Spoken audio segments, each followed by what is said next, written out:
तुझा बाप बोड्या पण मला दारू पिऊन कधी कधी मारा.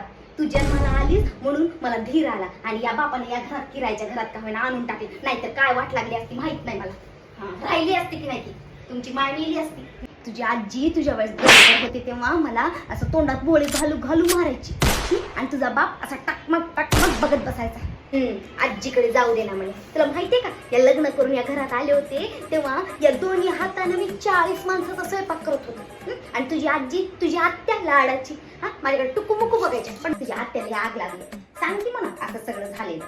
माझ्या भावाला दिक नव्हती ना या घरात दिलं ते म्हणे पोरगं चांगलं पोराला येसन नाही पोरगं चांगलं चाटायचंय काय त्याला. आणि ते सगळं लेकीच्या पोरीलाच करायचे. अंगठ्याच कर साखळीच कर ड्रेसच घे प्रत्येक सणापरा ड्रेस घेतला. तुम्हाला कधी घेतलाय का ड्रेस आठवते का ड्रेस घेतलेला. आणि तुम्ही आजीकडे आम्हाला जाऊ देत नाही. आजीकडे बाप एवढा बोलणारा असला असता तेवढं लागलंच नसतं ना ग. मा एवढी कशाला बोंबलली असती. माईचा बैल आहे त्यानं तर